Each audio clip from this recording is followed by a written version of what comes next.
கொலோசியர் 1:19 பார்த்தீங்கன்னா, சிலுவையின் மூலமாக நம்ம கொடுக்குற இன்னொரு ஆசீர்வாதம் என்னன்னு கேட்டிங்கன்னா, பரிபூரணங்க. பரிபூரணம்னு நான் அந்த வசனத்தை பாருங்களேன். சகல பரிபூரணமும் அவருக்குள்ளே வாசமா இருக்கவும். அது கீழே பார்த்தீங்கன்னா, நம்ம சிலுவையின் நிமித்தம் நமக்கு ஒரு ஒருங்கிணைப்பு உண்டாகுதுங்க, பிதாவுக்கும் நமக்கும். அப்ப பிதா என்ன செய்யறாரா? சகல பரிமாணத்தையும் கிறிஸ்துவுக்குள்ள வச்சிருக்காரா. நீங்க இயேசுவை ஏற்றுக்கொள்ளும் போது, கிறிஸ்து எனக்காக மரித்தார், என்னுடைய குறைவுகளை அவர் சிலுவையிலே சுமந்து தீர்த்துட்டார் நீங்க விசுவாசிக்கும் போது, அவருக்குள்ள இருக்க அந்த பரிபூரண ஆசீர்வாதம் என்னாகுதான்? நம்முடைய குறைவுகளை நிறைவாக்குதாங்க.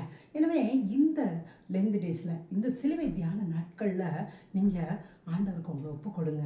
அப்பா, உம்முடைய பரிபூரணம் எனக்கு வரட்டும். ஞானமா இருந்தாலும் சரி, சமாதான குறைச்சலா இருந்தாலும் சரி, எந்த குறைவா இருந்தாலும் சரிங்க, தரித்திரமா இருந்தாலும் சரிங்க, எல்லா வித குறைவுகளையும் நீக்கிற பரிபூரணம் உங்களுக்குள்ள இருக்குது.